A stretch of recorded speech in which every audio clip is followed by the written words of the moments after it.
Radio Andalucía Información en RAI, en este tiempo electoral que en efecto ponemos a disposición de las coaliciones y partidos para que conozcan ustedes a sus candidatos y candidatas y sus mensajes electorales. Una conversación que hacemos a esta hora de la mañana con todos los grupos y que hoy vamos a llevar a cabo con un representante de Unidos Podemos, con don Alberto Montero, que es doctor en Economía, profesor en la Universidad de Málaga, en fin, ha hecho un trabajo intelectual y en la universidad que desde luego es su origen, pero ahora está en la política, don Alberto Montero, y que encabeza la lista de Unidos Podemos por Málaga. ¿Cómo está, don Alberto? Buenos días. Buenos días, Tom. ¿Qué tal? Buenos días. Encantado de saludarle. Gracias, igualmente. Bueno, me gusta empezar por la actualidad para enganchar. La campaña está, y mucho más cuando acabo de recibir este aviso de El Diario Español.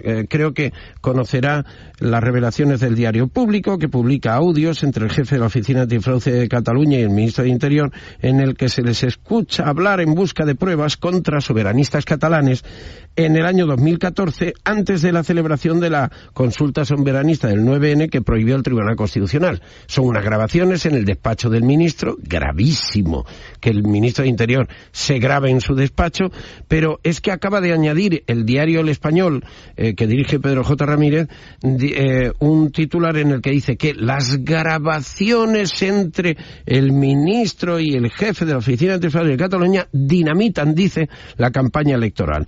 Que en una de ellas, en una de estas grabaciones, el ministro diría, según El Español, el presidente lo sabe. Tampoco sabemos qué es lo que sabe, pero vamos, bueno, esto es una situación un poquito, es una información no habitual. Me gustaría que se pronunciara sobre ello, señor Montero, ¿qué le parece?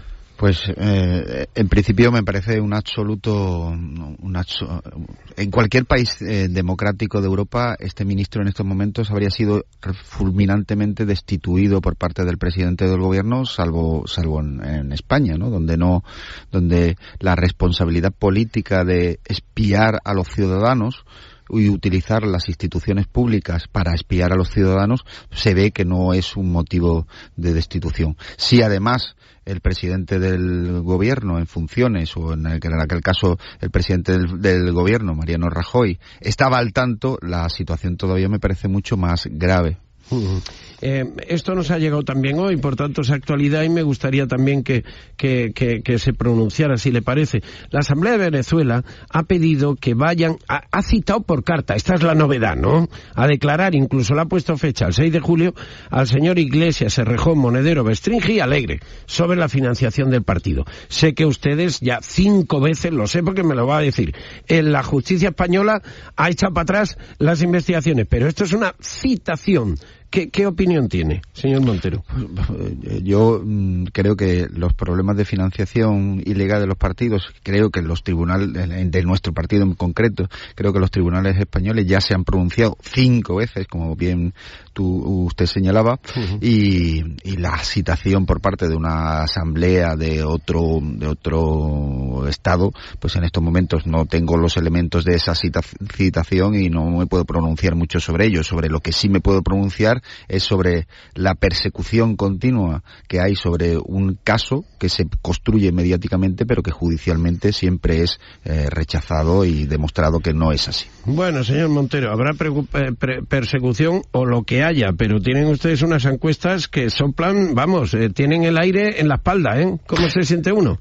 Pues se siente uno como cuando se sentía cuando lo tenían el aire de frente. Ya sabe que siempre hemos sido muy cautos con las encuestas, no por una cuestión de falsa modestia, sino porque entendemos que el momento de convulsión política, en el buen sentido, que vive el país, dificulta mucho el trabajo de quienes hacen este tipo de encuestas. No porque crea que haya una maldad implícita o una manipulación de los resultados, sino porque es muy difícil que un partido político que no tiene un recorrido histórico, pues se pueda pulsar bien cuál es efectivamente la intención de voto que declaran los encuestados y cómo se manifiesta eso finalmente en el voto real. Hábleme del encaje de Izquierda Unida y Podemos. Desde el punto de vista de la campaña, ¿cómo va? Perfecto. Yo creo que había un elemento.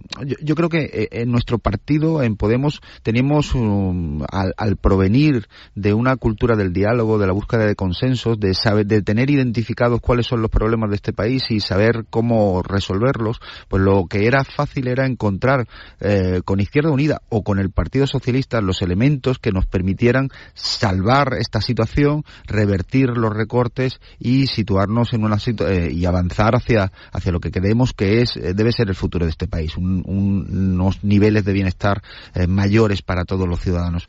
La campaña va funcionando pues sobre la base de todo eso que tenemos en común, del mínimo común denominador que hemos identificado en las 50 propuestas para un gobierno de cambio, y por lo tanto con la ilusión de que estamos rozándolo con los dedos.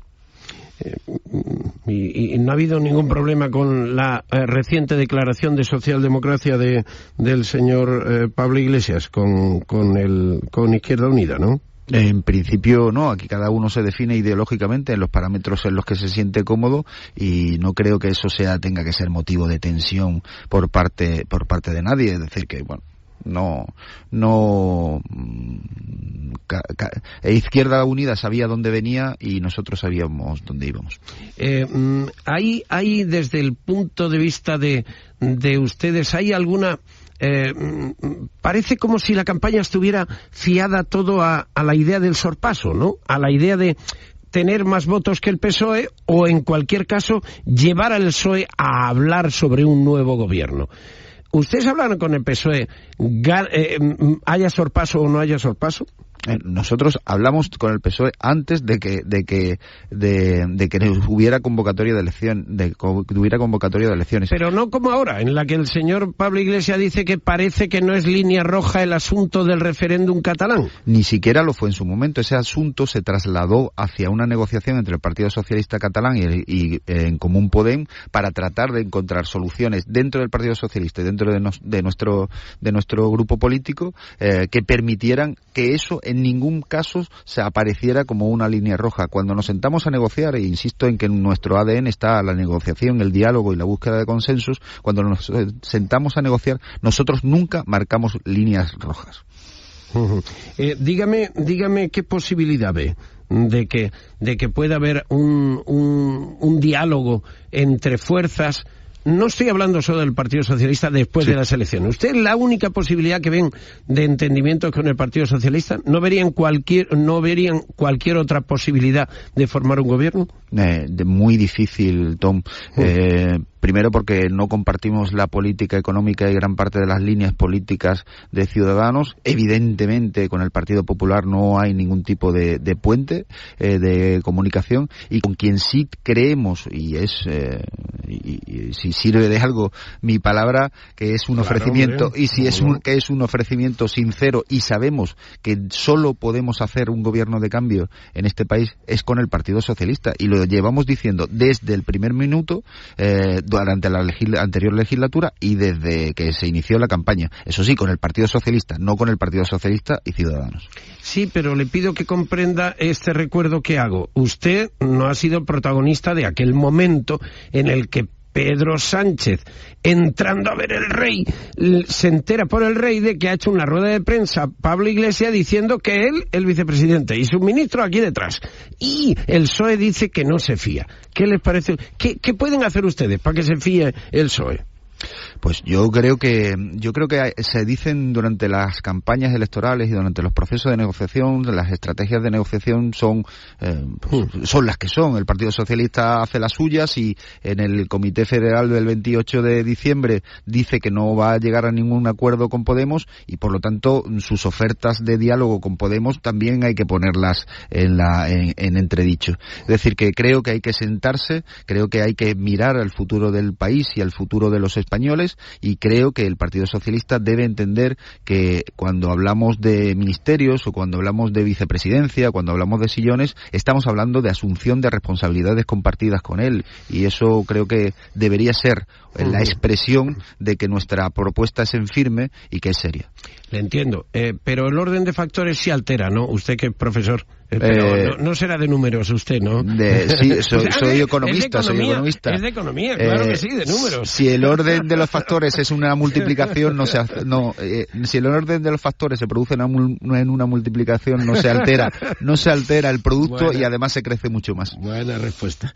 Haya salido como lo que es.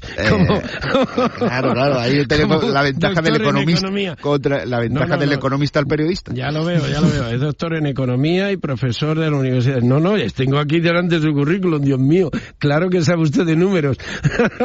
Bueno, señor Montero, no le he preguntado por su discurso, digo, por el mensaje, ¿no? Y me gustaría, porque es tan interesante, claro, un partido nuevo trae muchas cosas nuevas y son muchas cosas interesantes, pero también es mi obligación decirle, señor Montero, dígale usted a los ciudadanos por qué tienen que votar a Podemos, y este es el momento en que hay que votar a Unidos Podemos.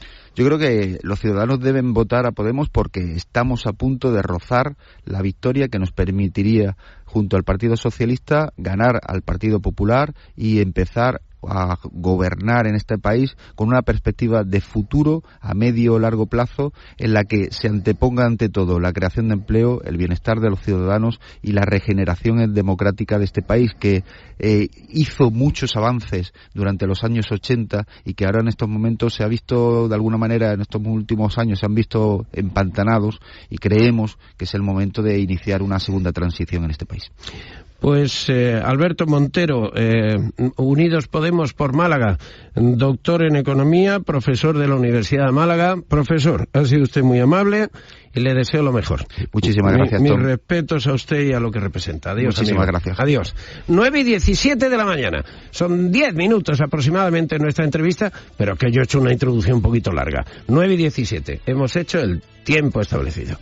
Elecciones 2016. Las entrevistas de la campaña con Tom Martín Benítez en Canal Sur Radio y RAI. Nadie te pide nada, nadie te llama, nadie, nada. Disfrutar más de tus viajes es descubrir que la vida tiene una dimensión que no te puedes perder. Tus vacaciones. Para unas vacaciones tranquilas, cambia tu aceite Elf Evolution RNTEC 10W40 y filtro en la red Renault por solo 75 €. Servicio postventa Renault. Museo Picasso Málaga presenta Mural Jackson Pollock. La energía hecha visible. Única oportunidad de ver en España uno de los más importantes iconos del arte abstracto norteamericano. Hasta el 11 de septiembre. Museo Picasso.